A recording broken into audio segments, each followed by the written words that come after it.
오늘 강의에서는 창업 아이디어를 도출하는 다양한 방법과 기회 포착 기법을 살펴보겠습니다.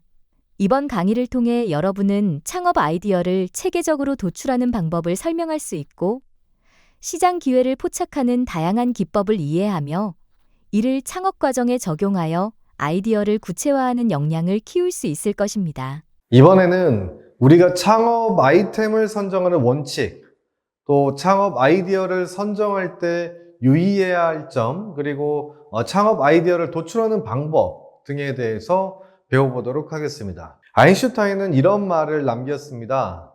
어리석은 사람은 같은 과정을 반복하면서 다른 결과를 기대한다. 여러분들도 공감이 가시나요? 네, 맞습니다.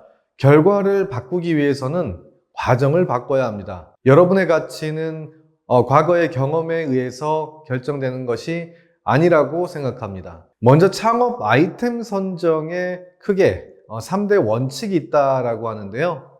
첫 번째 원칙이 바로 전문업 최선의 원칙입니다. 만약 해당 분야에서 경험이 있고 전문 지식, 경력, 자격증 등을 갖추고 있다면 창업에 더욱 유리하다고 할 수 있겠습니다. 따라서 최선의 선택을 하는 것이 필요합니다. 그러나 모든 전문 분야에서 경험을 가지고 있지는 않을 수도 있겠죠. 이 경우에는 두 번째 옵션으로 관련 업계에서의 경험이 있거나 해당 내용을 알고 있다면 이를 기반으로 창업 아이템을 선택하는 것이 도움이 될 수 있겠습니다.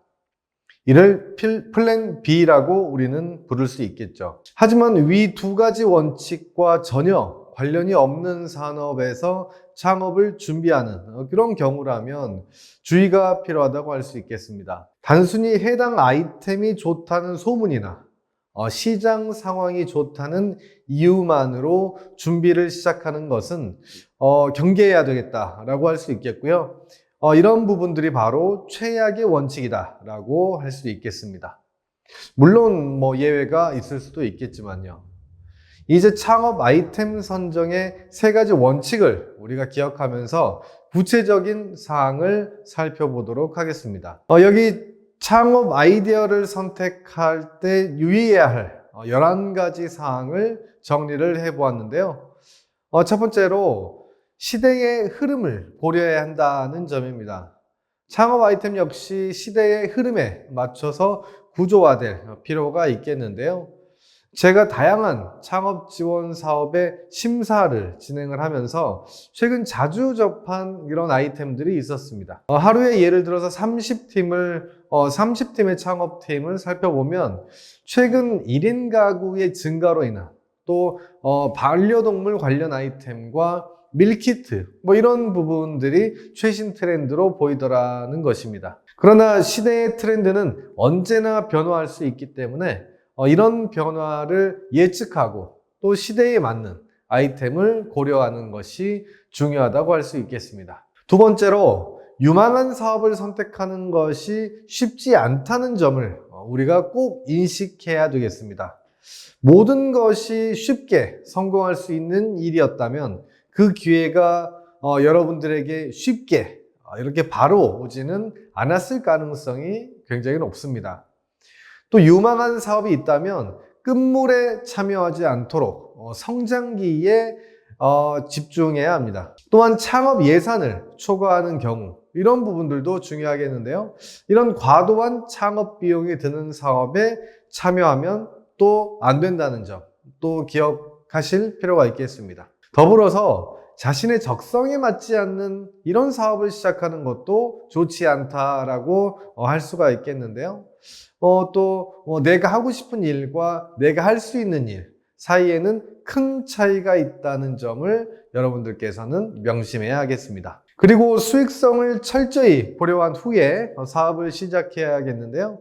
이런 부분을 위해서는 타당성 분석이 포함된 이런 적절한 사업계획서를 작성하는 것도 꼭 필요하다고 할 수 있겠습니다. 또한 창업하려는 업계에서의 이전 경험이 있거나 만약 대학생이라면 인턴십이나 현장 실습 이런 부분들도 추천할 만합니다. 그리고 쉽게 돈을 벌 수 있다는 추천이 있을 경우에는 반드시 신중해야 합니다.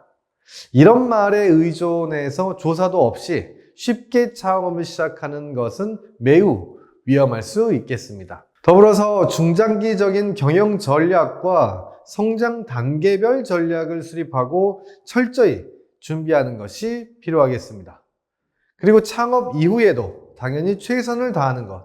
이것이 바로 사업의 성공과 실패를 좌우한다는 점도 명심해야 하겠습니다. 또한 경영 관련 지식을 숙지하는 것도 창업자로서 또 사업의 성장을 위해서는 매우 중요하다는 점을 기억하셔야 하겠습니다. 이와 같이 창업 아이디어를 선택할 때 반드시 유념해야 할 11가지 사항들을 말씀드렸습니다. 그럼 이제 구체적인 창업 아이디어 도출 방법을 한번 함께 알아보도록 하겠습니다. 우선 창업 과정에서 가장 첫 번째로 중요한 원동력은 기회에서 시작된다라고 할 수 있겠습니다.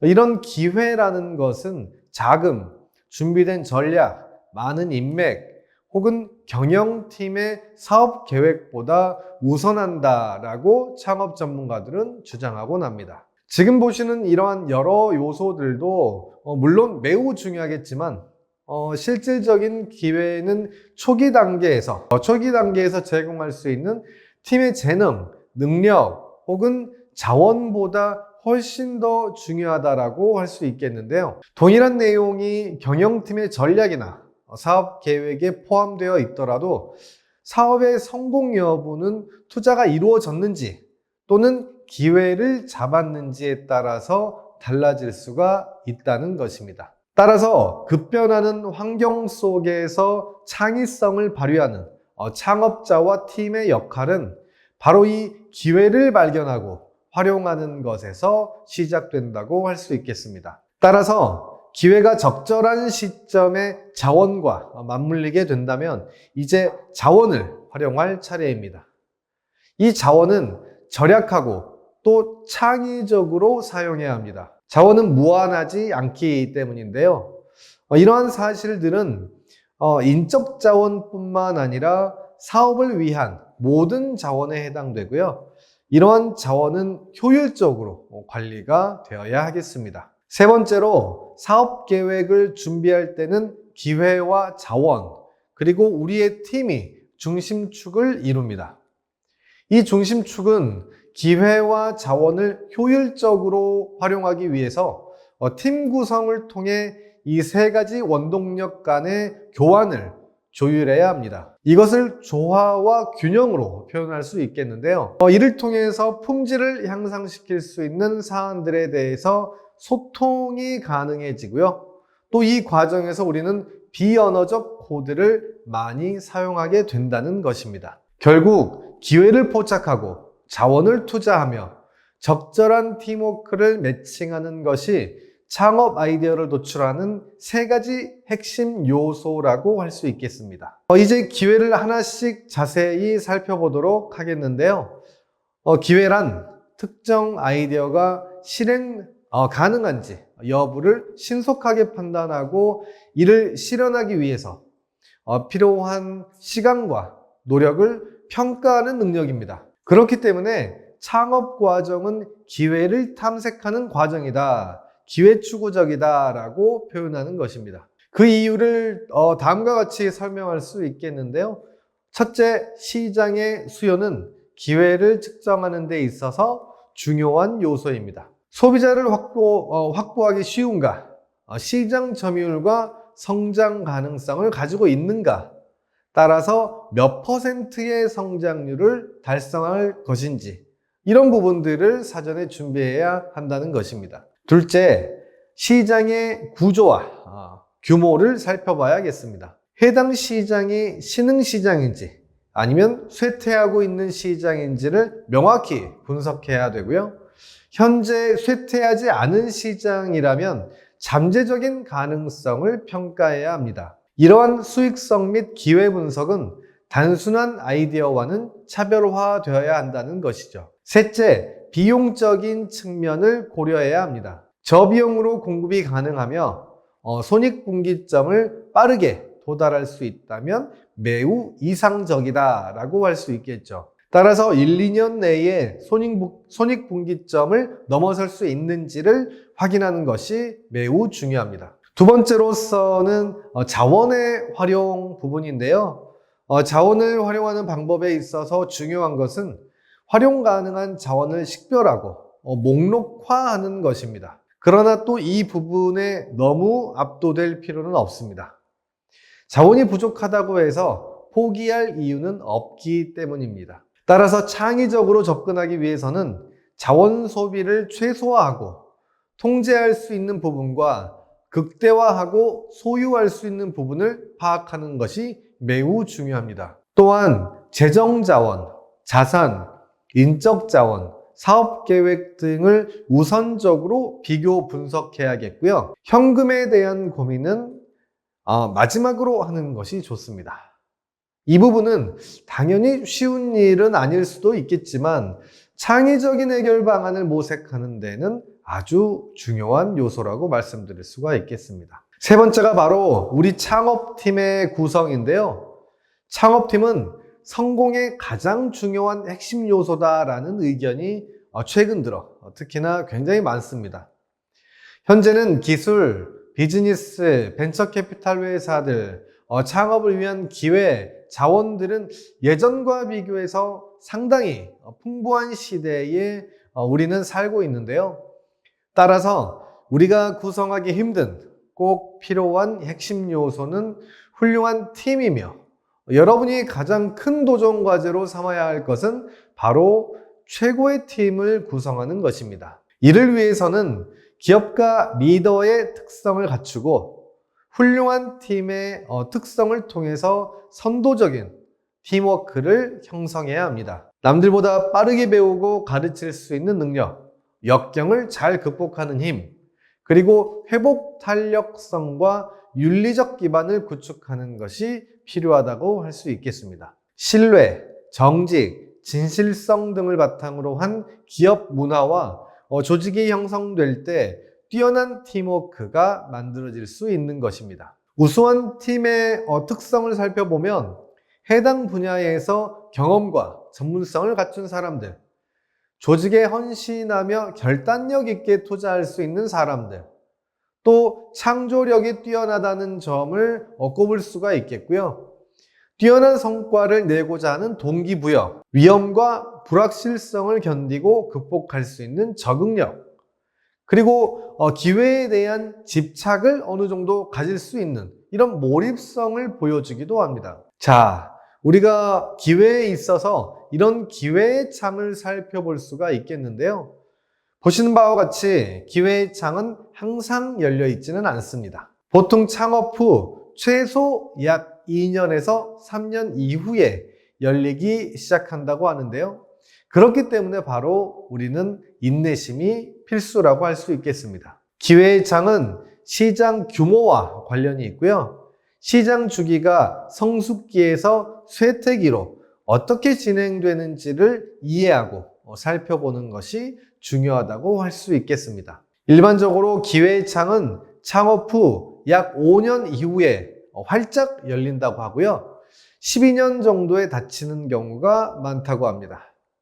우리는 반드시 이 점을 염두에 둬야 할 것입니다. 결국 내가 잘하는 것, 내가 좋아하는 것, 그리고 시장이 원하는 것이 교차하는 지점에서 적합한 창업 아이템이 만들어질 수 있겠습니다. 다음으로는 창업 아이디어 기회를 발견하는 7단계, 이런 기법에 대해서 한번 살펴보도록 할 텐데요. 먼저 첫 번째 단계를 말씀드리도록 하겠습니다. 첫 번째 단계의 키워드는 고객의 편익 제공과 고통 해소를 할 수 있는 틈새 시장을 파악하라 라고 할 수 있겠는데요. 고객은 자기가 내는 돈에 대한 지불에 대해서 편익을 요구를 하겠죠. 그래서 우리는 willingness to pay 이렇게 표현을 하기도 하고요. 또 우리 회사 입장에서는 그 편익을 제공하기 위해서 틈새 시장을 뚫고 갈 수 있는 고통을 감내할 수 있는 이런 시장, 이 완충점을 찾아야 된다는 것이죠. 일단은 우리가 시장과 산업의 구분을 좀 이해를 해봐야겠는데요. 시장은 나의 어떤 특별한 욕구와 니즈를 만족시키기 위해서 제품이나 서비스를 구매할 의사와 능력을 갖춘 현재 또는 잠재 고객들로 구성되어 있다라고 한다면요. 고객 부분에서도 현재 구매할 의사가 있는 고객도 중요하지만 장차 추후에 구매할 수 있는 이런 잠재 고객들도 우리가 놓치면 안 된다라는 말씀을 드립니다. 그래서 시장은 제품이 아니라 구매자로 구성이 된다는 것을 명심해야 하겠습니다. 그 구매자는 사람일 수도 있고 조직, 기관이 될 수도 있겠죠. 두 번째, 시장을 세그먼트하는, 즉 세분화하는 세 가지의 규정 방법을 이해해야겠습니다. 그 방법은 고객들이 누구인가에 대한 방법, 나이, 성별, 교육 수준, 소득 등에 따라서 인구 통계적 특성에 대해서 세분화해보는 이런 방법이 있겠고요. 고객들이 실제 어디에 위치해 있는지를 파악하는 지리적 세분화, 그리고 고객들의 심리적, 행동적 특성을 분석해보는 세분화 방법이 매우 중요하겠습니다. 다음 두 번째 단계의 키워드를 보면 더욱 크고 성장하는 시장을 타깃으로 정하고 소비자의 욕구의 트렌드를 간파하라입니다. 제가 질문을 한번 드려보겠습니다. 여러분들은 어떤 사업을 하고 싶으신가요? 그것이 거대 사업체로 성장할 만한 잠재력을 지닌 사업일까요? 즉, 많은 경쟁 업체들이 서로 방해가 되지 않으면서 각기 다른 세그먼트의 상품 공급이 가능할 만큼 현재 시점이 충분한지를 고민해 봐야 한다는 거죠. 만약 이것이 안 된다면 틈새 시장에서 활약할 수 있는 작은 라이프 스타일이라도 해야 되는 거. 이것을 우리가 바로 생계형 창업이다 라고도 표현을 하죠. 또는 다른 분야로 진출하기 위해서는 현 사업체를 급히 매각하고 또 시장에서 빠져나올 엑시트 전략도 함께 고민하고 계획해야 한다는 이런 단계가 바로 지금 말씀드리는 단계라고 할 수 있겠습니다. 그래서 가급적이면 성장하는 시장을 타깃으로 하고 소비자의 욕구를 찾아야 되는 것이죠. 그러기 위한 시장 분석을 위한 어떤 계획표를 제가 한번 추천을 드리는데요. 이 계획표를 한번 보시고 여기 작성하는데 내가 우호적인지 아닌지도 한번 자가 체크를 해보시면 좋을 것 같습니다. 또 사회 문화와 관련된 트렌드에는 적절한지, 그리고 기술 분야에서의 트렌드는 어떤지, 또 규제와 관련된 이런 트렌드는 어떤지, 그리고 자연, 기후 등의 어떤 거시적인 트렌드도 우리가 꼭 살펴봐야 하는 요소가 되겠습니다. 그럼 다음으로 세 번째 단계의 키워드는 바로 유망한 산업을 선택하고 참여하라 라고 말씀드릴 수가 있겠는데요. 과연 유망한 산업이란 어떤 것일까요? 어떤 것이길래 그것을 선택하고 참여할 것에 대해서 판단할 수 있을까요? 좀 막연할 수 있겠죠. 그래서 산업의 유망성을 평가하는 5가지 질문, 마이클 포터 교수의 Five Forces 모델 프레임워크에서 내용을 발췌해 봤습니다. 먼저 그 5가지 요인 중에 첫 번째를 살펴보면 바로 진입장벽이라고 할 수가 있겠는데요.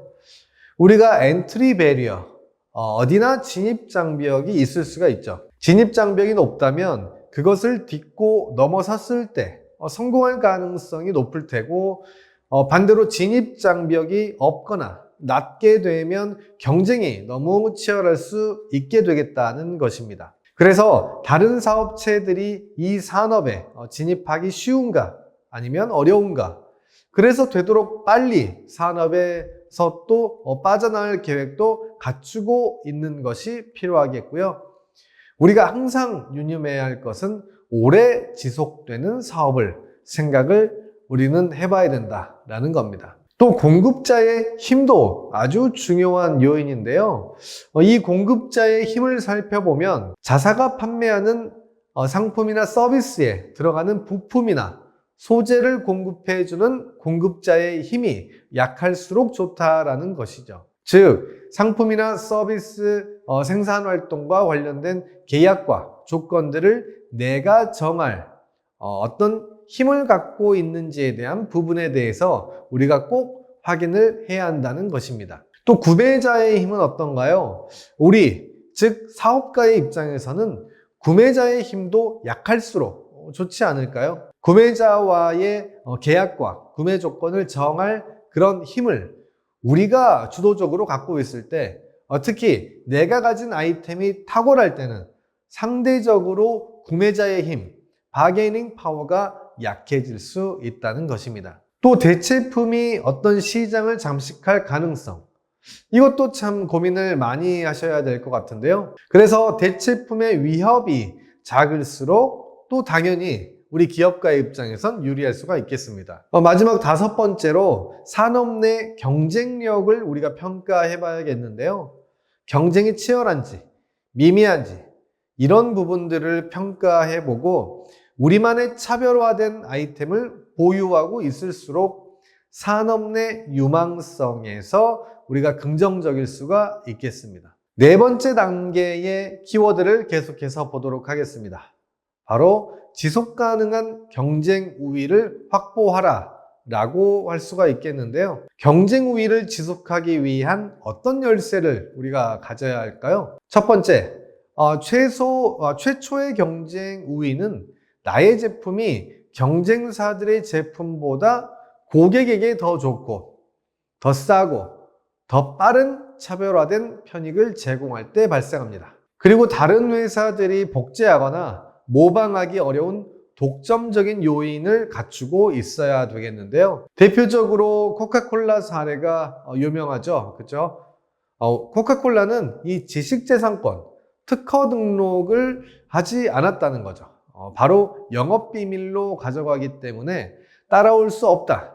경쟁 우위를 지속한다. 라고 할 수 있겠습니다. 이 코카콜라는 경쟁자들이 복제하거나 모방하기가 어려운 조직에 뛰어난 프로세스, 장래성, 자원을 갖추고 있다라고 볼 수가 있겠습니다. 또 3번째, 회사의 사업 모델이 경제적으로 생존이 가능할 수 있도록 현금에 고갈되지 않고 그런 걸 통해서 경쟁 우위를 갖게 될 수 있을 것입니다. 다음 단계에서는 이제 우리의 경쟁 우위를 분석했으니까 대표자의 기업가적인 사명과 열망, 또 위험 성향을 보유하셔야 되겠습니다. 여러분은 사업가로서의 사명이 무엇인가요? 막연한 질문이라고 생각할 수도 있겠지만 사업을 운영하는 데 있어서는 매우 중요한 질문입니다. 이 질문에 답을 할 때는 총 4가지를 유념하시면 좋을 것 같은데요. 특정 시장에 내가 이바지하는 것이 있는지, 또 시장을 변화시키고 또 시장에 내놓는 것은 어떤 제품이고 실제로 거기에서 어떤 열정을 느끼는지, 이것이 첫 번째 사업가로서의 사명이 되겠고요.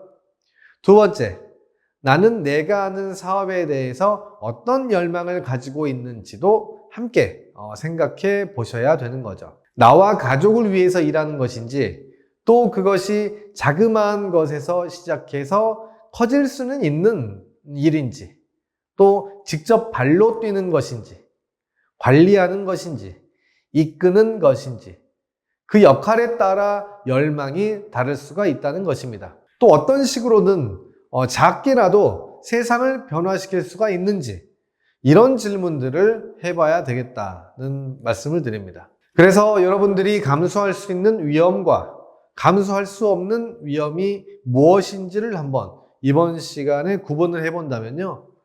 현재 혹시 직장이나 학교에서 받는 봉급 또는 아르바이트 등이 있을 텐데요.